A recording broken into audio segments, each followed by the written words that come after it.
Rafael, we have a really Yes, interesting guest today. we really do. Somebody who's sort of grown up in our industry, who has seen workers' comp from multiple angles, and now full throttle defense lawyer in the workers' comp world. What do you think? Interesting that you said full throttle. Yes, as you listen to this episode at the end, we've got a little treat, something that we found out that Gina likes to do. So interesting that you say that, Rafael. Yes, ma'am. So today we've got Gina Jacobs. She is a defense attorney here in Florida. She's with Hamilton, Miller, and Birthisel. So she's based in Orlando, and we have a really great conversation for you. So let's go listen to Gina. You ready? Let's do it. Let's do it. So today we're so happy to have Gina Jacobs. Hello, Gina. How are you? I'm doing fantastic. How are you? We're great. So most everybody knows Ralph and I are both in the Tampa area. And Gina, where are you joining us from? Reporting live from Central Florida in Orlando. So you're familiar with what we're talking about. It's hot, it's wet, and it's muggy. Absolutely. So I'm glad that this interview is taking place indoors. That's right. That's right. So again, thanks so much for joining us today. We're looking forward to chatting with you. And as I understand, so you're a defense attorney, and so we're going to be talking about that perspective today and what it is like to navigate our wonderful industry through the eyes of a defense attorney. And you are with the law firm Hamilton, Miller, and Birthisel, right? That is correct. And based over in Orlando as well? So we're actually all throughout the state of Florida. We do have some satellite offices out of state, but surprise, surprise, we do have a few locations in the Caribbean because some of my colleagues practice maritime law. So we have some cool offices in Jamaica and St. Thomas. Awesome. May I volunteer to go with you on those? I was just going to say, wait, do we have an opening at any of those right now? Yeah. I say we need to take some depots down there. What do you say, Rafi? There you go. Come on. I'm in. That's awesome. Yeah. So fun. We love the Caribbean. So I'm going to let Ralph kind of kick us off here, but I'm super excited to talk to you about what it is like to be a defense attorney in our wonderful industry. So take it away, Ralph. Thanks, Yvonne. Gina, Yvonne and I have been so excited about this. We've been trying to do this for a while, maybe a year plus, if you will, right? Trying to schedule this with you. I know you are busy, so we're so grateful and so appreciative for your time here today. You are a superstar in comp here in Florida. You are, I just had a conversation with our chief judge who sings your praises and just, what's the program that you guys just recently graduated from? Well, first and foremost, thanks so much again for having me on today. As we talked about before we went live, I actually used to do a little bit of radio when I was in law school. So I was Gina J on WLAW radio at Nova Southeastern at Shepherd Road. So I was very excited today because this is somewhat, reminiscent of doing web radio many moons ago. But to answer your question, Rafi, we just recently finished our first year of the OJCC Certified Scholars Program. And so essentially what they did within the workers' compensation section of the Florida Bar is came up with an idea to say, listen, we have a lot of our senior folks that are going to be retiring out or leaving the industry. And they didn't want to leave with all this knowledge because, as you know, workers' comp has evolved significantly with major law changes from 1994 to the current. And so Judge Langham said it would be a great idea for us to create this, scholars program where we're looking at our future leaders, our future judges, that the program was designed to give this high-level presentation of information and history about workers' compensation that goes beyond what you and I would see at a CLE. And so I was one of the scholars in the first cycle. So that was class of 2024, 2025. So that was the graduation that we had at the Workers' Compensation Forum. And then I'm now on the steering committee. So I'm a part of the process for the class for the year 2025-2026. And the committee just recently met, so we should be launching the list of our future scholars, and I'm really excited to be a part of the program now on the instructor side. But Judge Langham put together such a fantastic agenda last year, so I'm excited to be a part of that process again this year. Congratulations to you, to Judge Langham. I mean, you really are, and he's right. You are the future of our practice here in Florida. You are, bar leadership, judicial, components of it. So I'm so incredibly glad that he thought of it and that it's actually come to fruition, and that someone like you is interested in now taking it on and taking it to the next level to teach those components. That's fantastic. Love to hear that. Give everybody out there a little bit about how in the world did you come into comp? Was this something you knew you wanted to do? I know a little bit about your background, so why don't you give the folks a little bit of history there? Sure. So back in the day, I was actually working for the old Crawford and Company back in the 90s. And I found this opening to be a file clerk through a temp agency. And I was in college at the time and said, you know what, I'm broke. I need to figure out a way to make some money. And so I ended up going to the old Crawford and Company, and I got hired in to help with their plumbing claims division that was doing recall claims. So they would recall the piping, the field adjusters would go out and be boots on the ground to do the inspections. And then I was back in the claims office helping to process the claims. And once they did what they call a replumb, we would finalize everything with this class action and close our cases. But while I was there was an opportunity that came up to be a claims assistant in the workers' compensation division of that TPA. And then I started there as a claims assistant and then got promoted to be a lost time adjuster, litigated adjuster. And while I was handling litigated cases at that time, I said, you know what, not a bad play. Maybe I can go to law school and be a lawyer one day. So I worked for Crawford and Company. I went on to work for Zenith Insurance. And my last claims job was with Gallagher Bassett Services. And I went to law school. So obviously being a lawyer after over a decade in claims, I decided, well, if I'm in law school, let me learn everything. So if I, decide to come back into the workers' compensation industry, it's because I want to. And I thought I was going to be an entertainment lawyer, and I thought I was going to be a construction defect lawyer.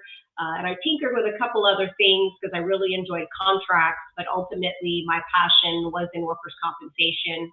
In contracts, there's no medical records, there's no doctors, and that's something that I really enjoy a lot about our practice.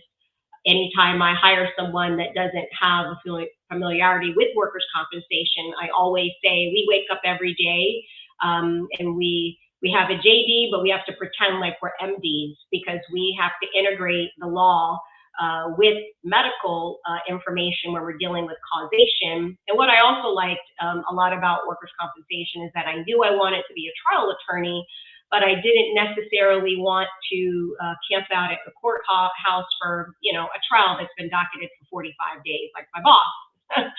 So that was one of the reasons why I returned to the practice. As I said, I want to be a litigator. I do love the research and writing because I feel that as a work comp practitioner, you do have to be somewhat of an appellate lawyer. And then that was just kind of how I made that decision. So after law school, I hit the ground running in workers' compensation and never looked back.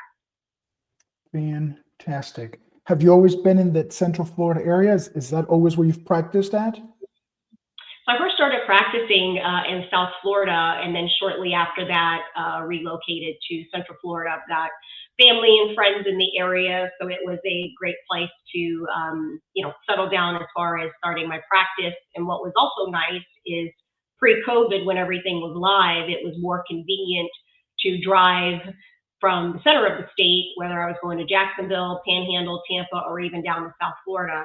So it was a great location since early on, getting clients, I wanted to go where the business was. So being in Central Florida made it, more realistic to cover the state, logistically. So you've got a statewide clientele, so all areas of from the Panhandle down to South Florida, right? Correct. All the way down to the 305, all the way down. Oh, wow. Love it. All right. So give me your perspective of the role of a defense lawyer, and we'll dive into components of it, but I want to get sort of the big picture from you. What's life like every day as a defense lawyer, comp claims here in Florida? So I will say a lot of the work gets done on this thing. As a defense attorney, because we have so many timelines and deadlines that, there's a 5-day rule, there's a 3-day rule, there's a 10-day rule, there's a 14-day rule, there's a 30-day rule. So, it's imperative that clients have access to you either by email, your office line, or your cell line, because you don't know when that client is actually going to pick up that one-time change request, and maybe it's the 5th day and they need an answer today. And by the way, they are getting ready to log off and go home in 5 minutes. So, it's important that clients have cell phone access. Additionally, I'm very blessed to have a team behind me. So that way, in the event I have a conflict or I'm unavailable, my clients know that they can reach out to the team to get an answer. So, from the moment I log on to the moment that I log off every day, I'm collaborating with my team to move cases towards settlement or to get cases ready for trial. In addition to that, I, sometimes have to go out of town for whether an insurance conference or some other speaking event. And I really enjoy teaching the law. I really enjoy what I call a partnership with my clients, because it's not about that one case that's assigned to me. It's about looking at that 360 view of the case and, giving that client all the information so that way they can make a good business decision on, do I settle this case or do I take this case to trial? Oftentimes, as a trial attorney, you want to try everything, but we all know that that's not always in our client's best interest. On issues where it's, too tight to tell, and, as far as any degree of predictability. But we also want, clients to put their money in a good direction towards case resolution. So that's why I call it more of a partnership. We're just not here to help you with the details of this one case, but, what is your company's philosophy? And how can I help you, get to that best outcome on your case, in the shortest duration, least amount of money possible under the circumstances. And whether it requires, a private mediation, reaching out to Rafael on some very complex, Medicare issues, or are we going to take the case to trial because we really don't have, another opportunity to resolve the issues. So, any given day, it could be mediations, depositions. I will say that, the average litigation per case has gone up. So as far as our touch points, we're seeing numerous petitions relevant to attorney fees issues. So even though I believe Judge Langham said the number of trials has actually gone down statewide, we're still seeing more petitions per case getting filed because of the attorney fee analysis. So that means, now more than ever, I need to be, available for my clients because there's more petitions, there's more activity per case. And, most partners like myself, you have to have backup, as much as you want to be able to do it all yourself. I think what clients really want is, in an emergency situation, is to be able to reach someone that they know and trust to give them good advice. So as a defense attorney, I think those are some of the things that are unique, because the case is going forward or being moved by our client, as opposed to, say, attorneys on the other side. Once they learn that there's a benefit that is due, they file the petition for benefits, and then there's a bit of a waiting game. Versus for us, there's a lot more activity. So not only do you have to be, take a defensive position on some things, but you're also being reactive if it's, a petition that's getting filed and there's information unknown to you, like the claimant getting an independent medical examination on their own, for example. Gina, you lead the workers' comp defense department in your firm. So you oversee a number of lawyers and a number of staff right, within your firm on this statewide practice. Is that right? That's correct. Yeah, we came to Hamilton, Miller, and Birthisel approximately 2.5 years ago. I was with previously with a very large insurance defense firm where I managed the comp practice group for the Orlando office. And so when I came here, I had the opportunity to start comp for the firm. And then our team has grown by leaps and bounds in the last 2.5 years. So we've been very blessed to have just awesome soft clients. And the team of lawyers that we have, they come with prior workers' compensation experience as well as, other what I call transferable skills. So we've got lawyers with Social Security backgrounds, some that have worked in healthcare litigation. Another attorney has experience with the EEOC, for example. So I teach them how to be workers' compensation practitioners and teach them litigation. But the thing that I love most about what I do is also creating, the future leaders of our particular industry. And so even though the firm H&B has been around for about 20 years, previously, they were just doing general liability, maritime, construction defect, tip. And when they decided to add on the work comp, I came on board 2.5 years ago. We've just been having a lot of fun with it. And but like I said, I have a fantastic group that, it's just, we're high-fiving every day. I don't know what they're doing at other defense firms, but we're high-fiving every day and just, really having a lot of fun with it. And that's the big thing, you have to have the passion for the practice. And I always say that. And I see you giving me the bobblehead because, you want to come to work every day, enjoy what you do.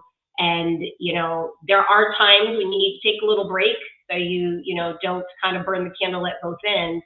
But once you have that refresh, I really enjoy helping clients to get to that answer or what the end game solution is for that case. I want to ask about content and files and things like that, but I want to give Yvonne an opportunity because I know, Yvonne, you normally stop us and take a dive into something we've said already. So take it away from me. Well, I thank you, Ralph. I just was going to say, you're like the third person, we do these interviews just about every week, and you're about the third person in so many weeks that has had both the claims, grown up through claims and then gone on in your career in whatever. So with you're an attorney. So I find that so fascinating that because, a lot of people would look at somebody that's on the claims desk and go like, we hear, right, so many different perspectives that it's just a horrible job. It's just like grind all the time and just, so many details. But to have somebody go, and I think you said you spent 10 years in claims and decide that you love it so much and you wanted to go further in your career and decided to become an attorney. I find that so fascinating because Ralph and I both say over and over and over again that, there's just nowhere else where you can get such a, cross section of all the different things that we get in comp. So right. I think it's really interesting that you did that and then have gone on to become an attorney. What is your biggest takeaway having worked at the claims desk and now being an attorney? What has your perspective changed? Do you still love it? I mean, obviously you still love it, but what would you say is your observation going from one side to the other? And I think my takeaway is actually the same. I have a respect for the job because I did the job. And I feel that, for purposes of my clients, I'm very protective of them. We're within an industry, especially in litigation, where the criticism is the adjuster didn't do this or the adjuster didn't do that. But have you even taken a pause to say, what's going on in the adjuster's world? Maybe why hasn't this been done? Or maybe it's in progress. Let's not assume that no action has been taken. And, like I mentioned before, the average litigation per case has gone up. So even if the adjuster's number of files has not increased, what they have to do on a regular basis has increased. There's more petitions that have to be addressed. Prior to all of this, maybe I had 2 adjuster depots a year versus 2 adjuster depots a week. And so how does the examiner balance mediations, balance status reports, paying things on time, trying to avoid penalties and interest, and sleep? somewhere in the middle. So, you know, I am my client. I sat on the desk, I adjust the reserves, I handled those catastrophic cases. So I have a respect for the job, and I also, in understanding my other customer, which is the employer or the insured, it's also understanding what they need. And so I speak their language. I know when I send a status report, I'm not just regurgitating the obvious facts. I'm giving them information that's more helpful, that's more analytic.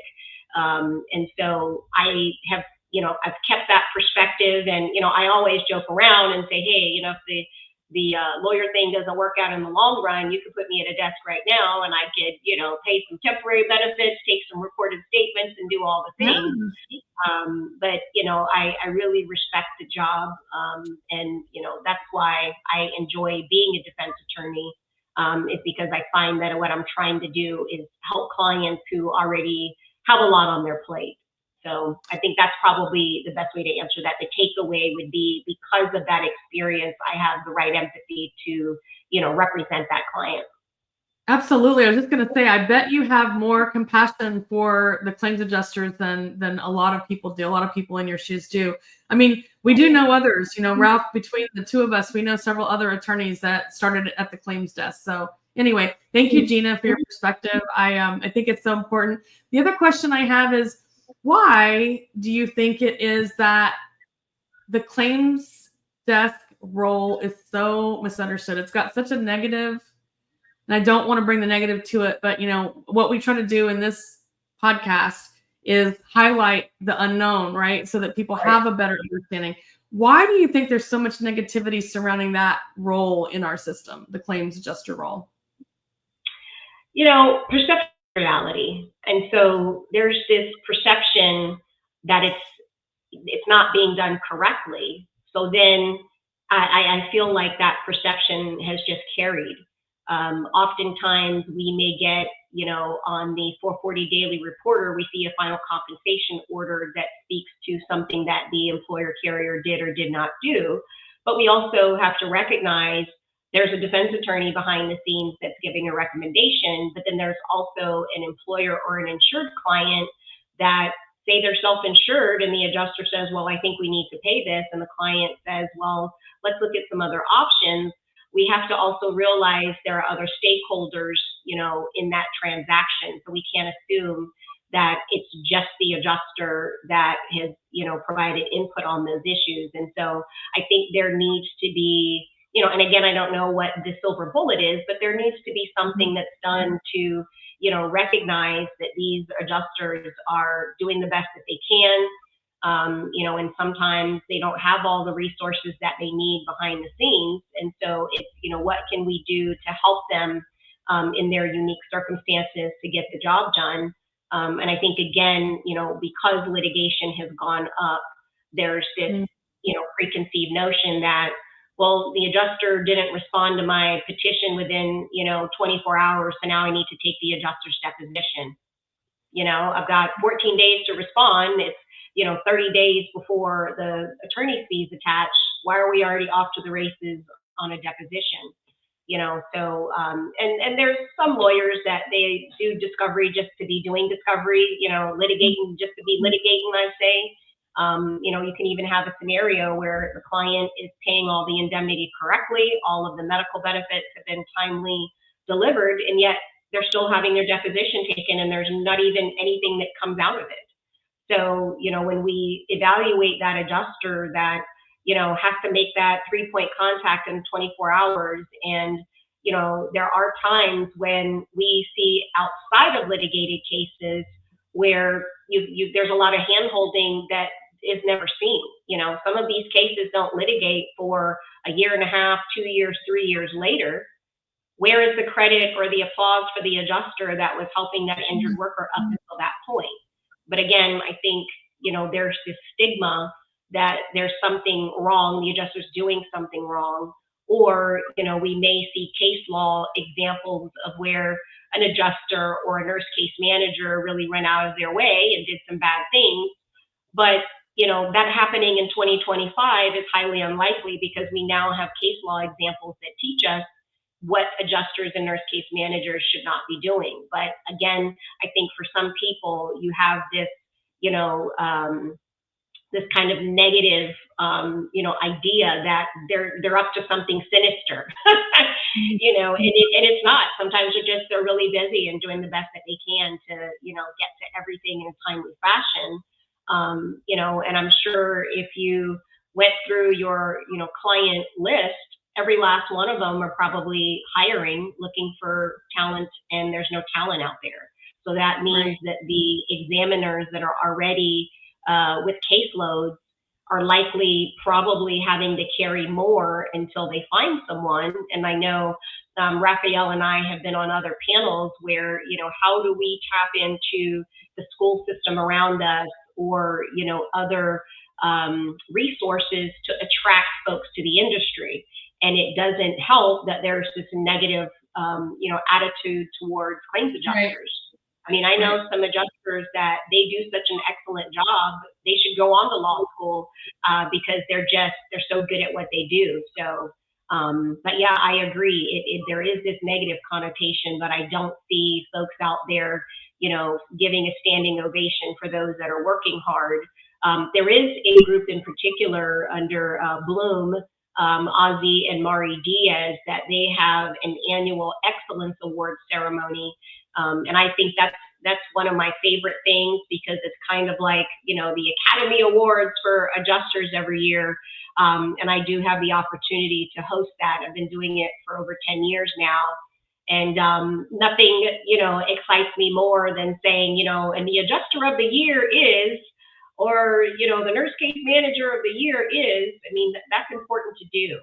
So that is probably really the only organization that I know at this time that, providing that, peer review, nomination process and awards, because, anybody can say this adjuster is great, but I think it's, more telling when this adjuster is recognized by their peers, and it's enough people that, provide the vote that, helps this person win. So I think that's great, but more of that should be done for sure. Absolutely. Well, thank you for that. Ralph, I'm going to turn it back over to you to close it up. Thanks, Yvonne.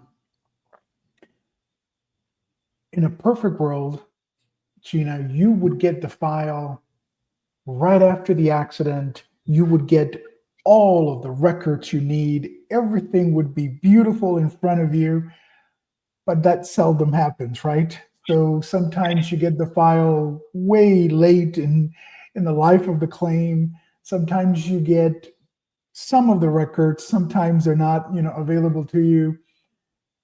Give me sort of a rundown. What is it like to defend a file? When do you get it? And then ready, set, what do you do next with it? Right.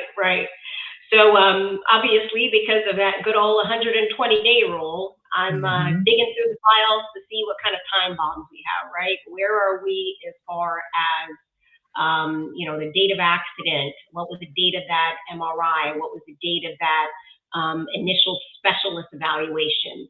And then, did we get a recorded statement? What kind of information was provided in that recorded statement?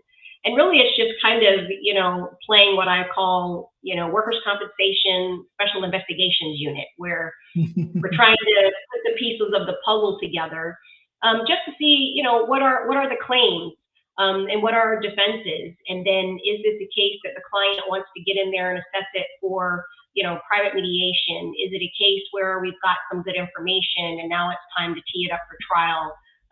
It's time for us to select our experts. Who are our lay witnesses going to be? And so when that case comes in, I always, conference with the adjuster to kind of get a flavor for what's going on. And then we develop what we call a, litigation plan of action. And from there, we're off to the races. But you're absolutely correct. In a perfect world, you would get, the referral as soon as that person, becomes represented, or even before, right after the accident, because we know, as we mentioned earlier, sometimes these claimants, don't lawyer up for, many years later. And so it becomes a little bit more challenging given, the case law relevant to the 120-day pay and investigation provision. But there's still, cases that we do some digging and some discovery, and we find some little knowledge nuggets maybe not known to the client from, before that.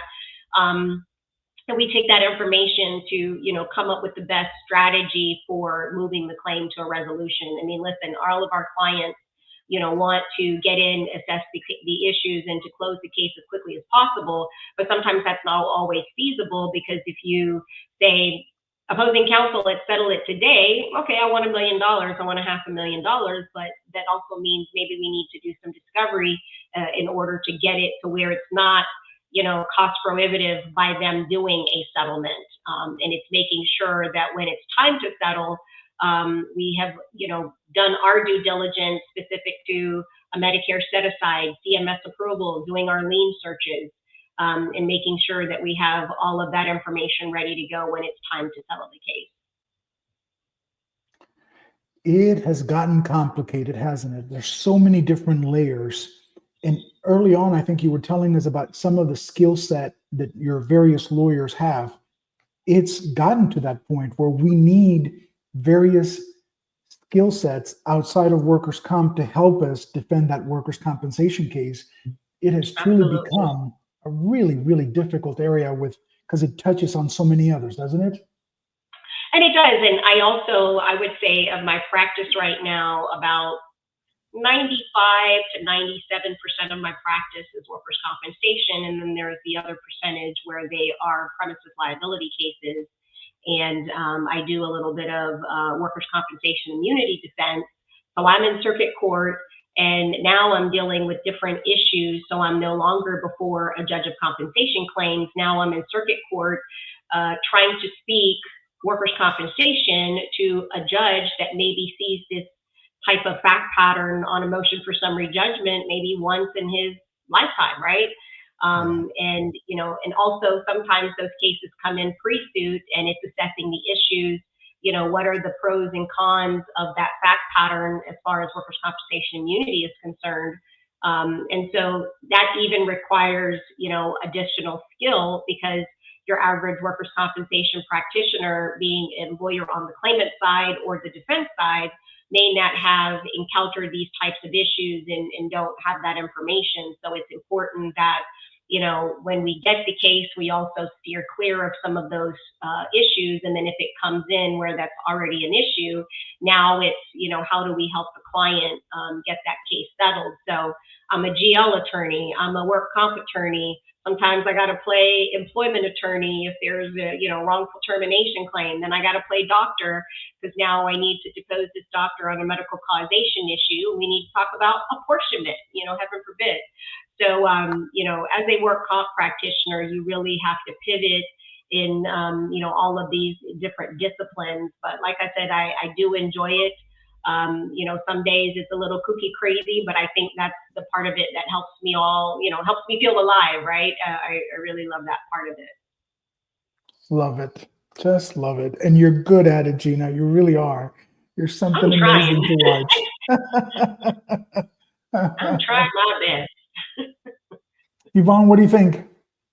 I think it's great. Gina, I wish I could have spent more time with you when I was at the Florida Bar and WCCP event, but I watched you speak a couple of times. So thanks for all that you do to help to educate the industry. I guess one of the things I'd like to ask you in closing is, what would you say to folks that are maybe kicking the tires in workers' compensation, just like we were talked about in as it has to do with the claims desk?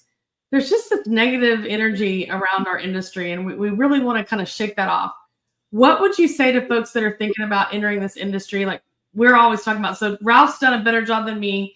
Both of his sons are in the industry. Both of my girls are like, no, mom, no, thank you. Not for me. What would you say to folks to get them to kick the tires or be more interested in it? Well, I do have a sister in the industry. She's a claims manager for a carrier. So I kind of pulled her into the industry kicking and screaming.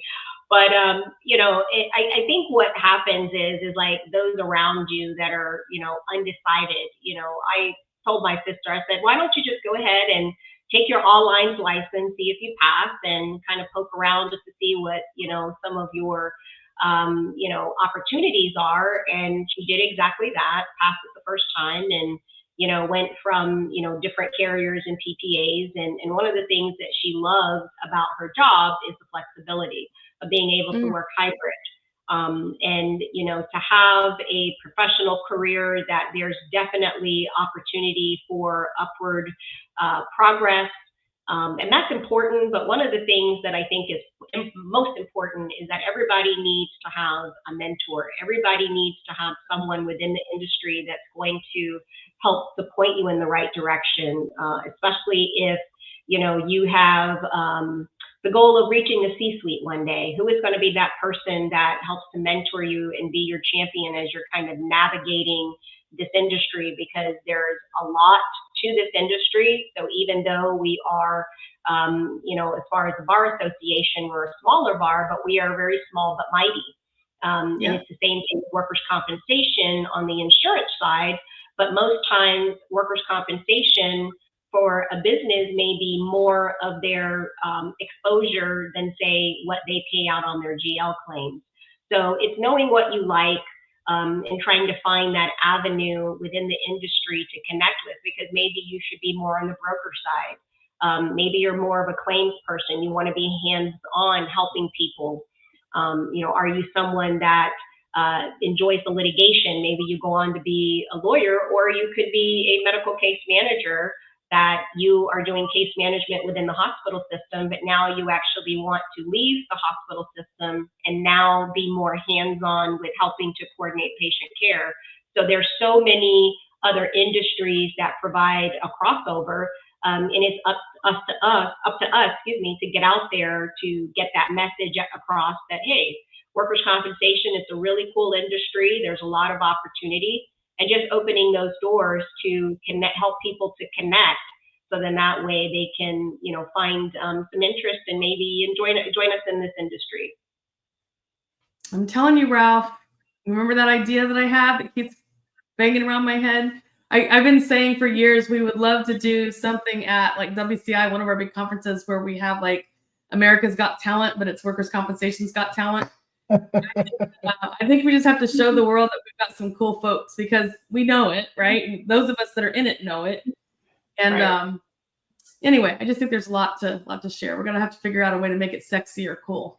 I love your idea, Yvonne. And I mean, in this podcast over the last 5 years, we have spoken to so many folks with engineering degrees, medical degrees.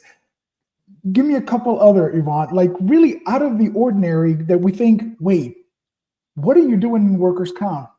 We need folks from all walks of life and all studies, right, to come and be a part of this.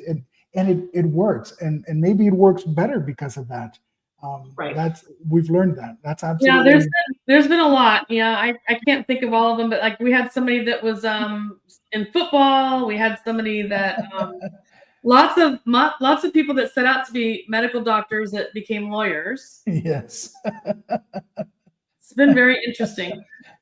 Yeah. Economists, we've had researchers, we've had all kinds of, folks with incredible degrees that end up in workers' comp, which we love, right? So we often say out loud, yeah, all of those skill sets are necessary here. We need them here. It makes us better.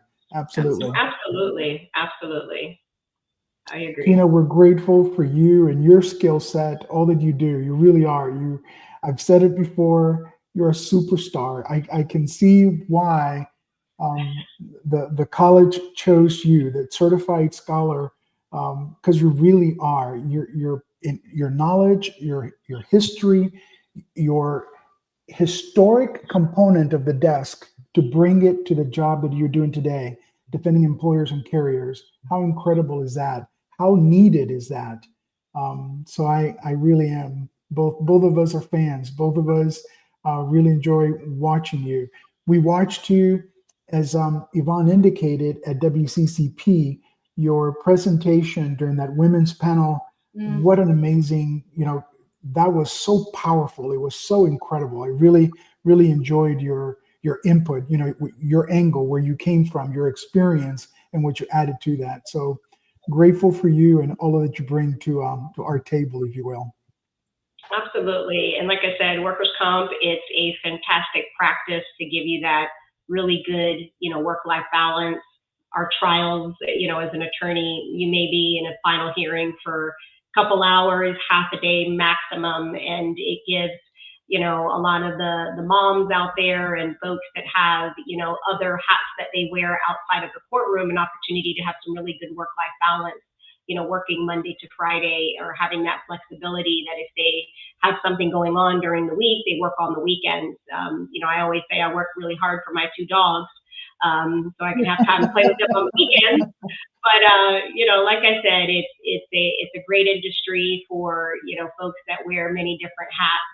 And I'm always happy to, help women in workers' compensation to get that message out and to speak to some of the things that are unique about our practice for women. So I really enjoyed that presentation and look forward to many more. Awesome. Love it. Tell us about it. You've got a couple of puppies, and you are fun. You attend all these incredible events. I keep up with you on social media, so I'm always marveling at where you're at. You're a big race girl. You love the fast cars, don't you? Absolutely. I'm a big time Formula One fan. That's, probably the one thing I go to live maybe once or twice a year, because most other times I'm pretty much a homebody. But I've got 2 wire fox terriers. I'm surprised they're pretty quiet in the back there. But I've got a 1-year-old and a 4-year-old, Enzo Ferrari and Luigi Ferrari. So hint, hint, my favorite team is Ferrari. I love it. They're good pups.